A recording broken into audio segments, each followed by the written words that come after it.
ఆంధ్రప్రదేశ్ ముఖ్యమంత్రి జగన్మోహన్ రెడ్డి గారి పుట్టినరోజు సందర్భంగా ఒక న్యూస్ పేపర్కి ప్రింట్ మీడియాకి 100 కోట్ల ఆదాయం వచ్చింది అని చెప్పేసి అని టాక్ వినిపిస్తోంది. మరి ఈ అంశానికి సంబంధించి మనతో మాట్లాడడానికి ఈరోజు మనతో పాటు ఉన్నారు సీనియర్ జర్నలిస్ట్ జగదేవ్. వారితో మాట్లాడదాం. నమస్తే అండి. నమస్తే అండి. అంటే ఆంధ్రప్రదేశ్ ముఖ్యమంత్రి జగన్మోహన్ రెడ్డి గారి పుట్టినరోజు సందర్భంగా ఆయనకి శుభాకాంక్షలు తెలియజేస్తూ ఇచ్చినటువంటి యాడ్స్ వల్ల ఒక ప్రింట్ మీడియాకి అంటే ఒక న్యూస్ పేపర్కి 100 కోట్ల ఆదాయం వచ్చింది అని అంటున్నారు. సో అది కూడా ఆయన పేపరే కాబట్టి ఆ డబ్బులను ఏవైనా జనాలకి ఉపయోగించేటువంటి అవకాశం ఉందా? అసలు ఇంత డబ్బులు 100 కోట్లు వచ్చాయన్నది ఎంతవరకు నిజం అంటారు? ఎంతవరకు వాస్తవం? వాస్తవేనండి, దానికి ఏముంది. కానీ బట్ మీరు జనాలకు వినియోగించే అంటే సిల్లీగా ఉంది. ఎందుకు వినియోగిస్తారండి?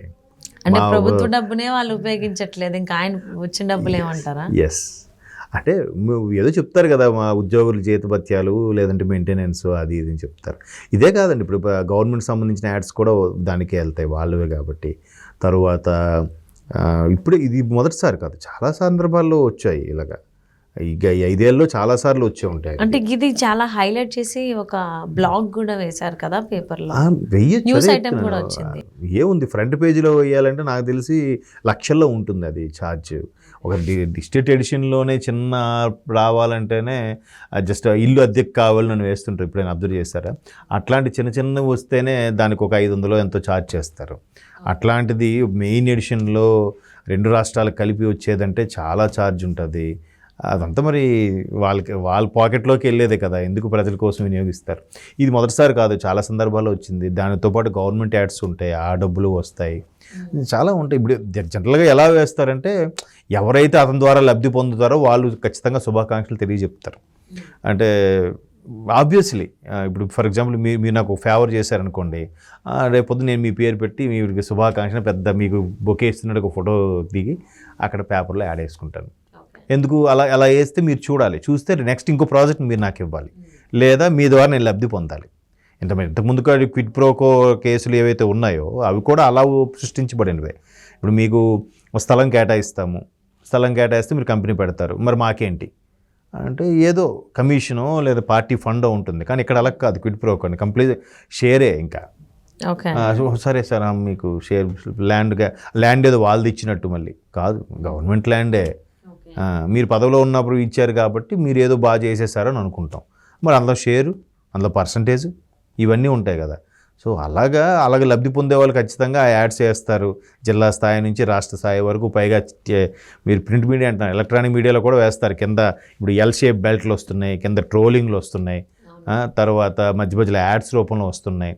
ఆ తర్వాత మీరు జనరల్గా చూస్తూ ఉండదు, సంక్రాంతికి వాటికి సంక్రాంతి శుభాకాంక్షలు చెప్తున్నారు, ఏదో పంప్స్ అని లేదంటే బట్టల షాపులని ఏవో వస్తుంటాయి. అలాగా పలానా పార్టీ కార్యకర్త ముఖ్యమంత్రి గారు శుభాకాంక్ష చెప్పాడు అని ఒక ఎల్ బ్యాండ్ వేయడం, అంటే రకరకాల ఇవన్నీ రెవెన్యూ. అయితే 100 కోట్లు ఏముంది చెప్పండి?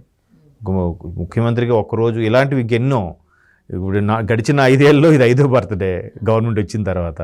మరి ఇంతకుముందు బర్త్డేలు ఎన్ని కోట్లు వచ్చి ఉంటాయి? ఇంతకుముందు ఏమైనా ఇష్యూ జరిగినప్పటికీ ఎక్కడైనా వాళ్ళ దగ్గర ఇది ఓపెన్ చేస్తున్నామనంటే ప్రతి ఒక్కరూ ఫోటోలు వేసి యాడ్స్ చేస్తూనే ఉంటారు. ఆ డబ్బులు గవర్నమెంట్ సంబంధించి ఉంటే పథకాలకి పబ్లిసిటీ చేసుకునే డబ్బు, అవి కూడా యాడ్సే. ఆ యాడ్స్ డబ్బులు అవన్నీ కూడా ఆ పర్టికులర్ సంస్థే, వాళ్ళ సంస్థకే వెళ్తాయి. అది ప్రజలకు ఎందుకు వినియోగిస్తారు? వాళ్ళకే ఇంకా పూర్తి స్థాయిలో ఉద్యోగులకి జీతాలు ఉన్నాయో లేదో మరి డౌట్ఫుల్. అది ఇంకా అదే అనిపిస్తుంది. అట్లీస్ట్ ఆ ఛానల్లో లేకపోతే పేపర్లో వర్క్ చేసే వాళ్ళకైనా ఈయన పుట్టినరోజు సందర్భంగా ఏమైనా హైక్ ఇచ్చారా లేదా అని తెలుసుకుందా అనిపిస్తుంది. ఫ్రెండ్స్ ఉన్నారో ఒకసారి కాల్ చేసి కనుక్కుంటా. స్వీట్ ఇచ్చే ఉంటారులేండి. ఒక స్వీటా? స్వీట్ ఇచ్చి ఉంటారులేండి అంటున్నాను నేను, అది కూడా నాకు తెలీదు. ఉన్నారు, మా పాత మాకన్నా సుపీరియర్స్ చేసిన వాళ్ళు ఇప్పుడు ఉన్నారు అందులో. కనుక్కుంటూ తెలుస్తుందేమో. సో అంటే ఈ ముఖ్యమంత్రి గారి బర్త్డేకి 100 కోట్లు రావడం పెద్ద సమస్య ఏం కాదు. సాధారణంగా అసలు ముఖ్యమంత్రి చుట్టూ ఉండే వాళ్ళకే చాలా బెనిఫిట్స్ కూడా వస్తుంటాయి. ఇప్పుడు ముఖ్యమంత్రి గారితో ఒక 5 నిమిషాలు మమ్మల్ని కల్పించండి, మీకు ఏమో ఇస్తాం, ముఖ్యమంత్రి గారితో అపాయింట్మెంట్ ఫిక్స్ చేయించు, ఇట్లా ఇస్తామని. ఎందుకంటే నాకు తెలిసిన నా మిత్రుడు ఒక ఆయన ఉన్నాడు, ఆయన ముఖ్యమంత్రి గారు పేషీలో ఉంటాడు. జస్ట్ ముఖ్యమంత్రి గారు ఉన్నారా లేదా ఇన్ఫర్మేషన్ ఇచ్చినందుకే వాళ్ళకి నెలకి ఎంత ఇస్తుంటారు. సార్ ఉన్నారా లేదా, సారు బయటికి వెళ్ళారా, సారు ఎక్కడికి వెళ్ళారు ఏంటి, సార్ ఎప్పటి వరకు ఉంటారు, జస్ట్ దాని ప్రకారం వాళ్ళ అపాయింట్మెంట్లు తీసుకోవడం ఏవో చేస్తారు. అలా ఇన్ఫర్మేషన్ ఇచ్చిన వాళ్ళు కూడా డబ్బులు ఇస్తూ ఉంటారు. అంటే వాళ్ళు ఎందుకు మీట్ అవుతారంటే వాళ్ళకి ఏమైనా ప్రాజెక్టులు వస్తాయేమో, లేదంటే ఒక డీల్ కుదిరిస్తే ఏమైనా డబ్బులు వస్తాయేమో అని. ఇంకో ఫ్రెండ్ ఉన్నాడు, వాడైతే మంత్రులతో ఎవరైనా డీల్ కుదిరిస్తే, అంటే అపాయింట్మెంట్ కుదిరిస్తే ఆ డీల్ వాళ్ళకి ఓకే అయితే వీళ్ళకి ఎంతో పర్సెంటేజ్ ఇస్తారు, 1% 2% ఇస్తారు ప్రాజెక్ట్లో. అట్లా అపాయింట్మెంట్ అన్నీ ఫిక్స్ చేసినందుకు. అంటే రకరకాలు జనాలు లాబింగ్ చేసుకుంటుంటే ఉంటారు. అంటే అసలు వచ్చినా కానీ ఎందుకు ఇలాగ మళ్ళీ ఆయన పుట్టినరోజు సందర్భంగా ఆ పలానా పేపర్కి ఇన్ని కోట్లు వచ్చాయని ఒక బ్లాగ్ వేసుకోవాల్సినటువంటి అవసరం ఏంటి పేపర్లో? అదొక రకమైన అంటే క్రేజ్ అనుకుంటున్నారేమో. ఐ మీన్ పేపర్లో కాదనుకుంటే వాళ్ళ వెబ్సైట్, వాళ్ళ పేపర్కి సంబంధించిన వెబ్సైట్లో వచ్చింది అది న్యూస్ ఐటమ్. అంటే అంతలా పెట్టాల్సిన అవసరం ఏముంది అనేది నా డౌట్ యాక్చువల్లీ. అది కూడా క్రేజ్ అనుకుంటున్నారేమో, మా అన్నకి ఎంత క్రేజ్ ఉందో బట్టి ఎంత వచ్చింది కలెక్షన్ అని చెప్పి. అసలు వచ్చిందని ఫస్ట్ ఆఫ్ ఆల్ న్యూస్ చూసిన నాకు ఫస్ట్ డౌట్ రైజ్ అయిందంటే అసలు వచ్చిందా రాకపోయినా వచ్చిందా వీళ్ళు సెల్ఫ్ డబ్బా కొట్టుకుంటున్నారేమో. వచ్చే ఉంటుంది బట్ ఇన్కమ్ ట్యాక్స్ ఇష్యూస్ కూడా వస్తాయి కదా. బట్ అలా ఎందుకు వేశారనేది మేబీ అది నాకు ఐడియా లేదు. కానీ ఈ సెల్ఫ్ డబ్బా అని కాదు, మరి ఈ టైంలో సెల్ఫ్ డబ్బా కొట్టుకోకపోతే ఎలాగా? అన్న నువ్వు వీరుడు శూరుడు, నువ్వే మాకు మళ్ళీ మళ్ళీ కావాలి, మా నమ్మకం నువ్వే అని వేసుకుంటున్నారుగా. స్టిక్కర్లు కూడా ఇంటింటికి వెళ్ళి అంటిస్తున్నారుగా. అలాగే మరి అలా వేసుకోకపోతే నెక్స్ట్ గవర్నమెంట్ వస్తుందో రాదో అని క్వశ్చన్ మార్క్ కదా.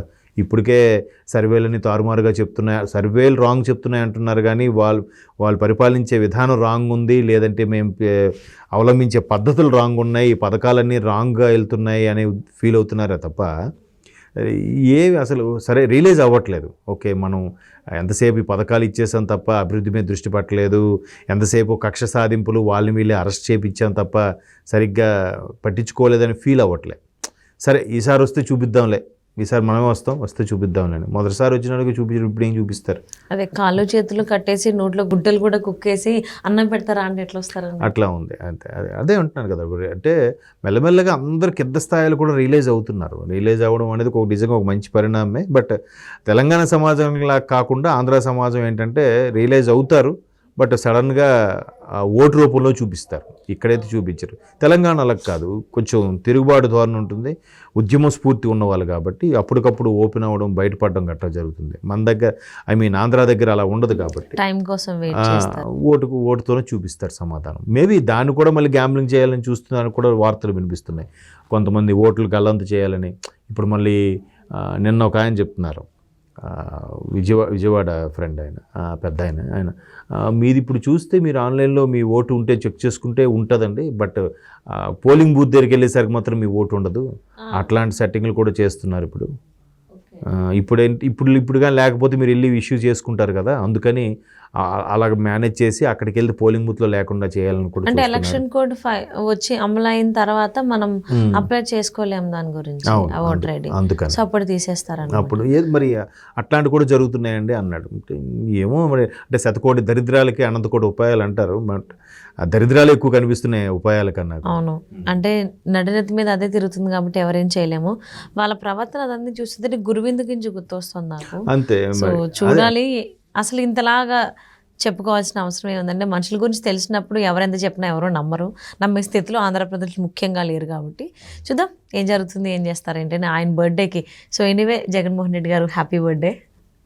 So thank you so much for spending your valuable time with us, Jagadev garu. Thank you.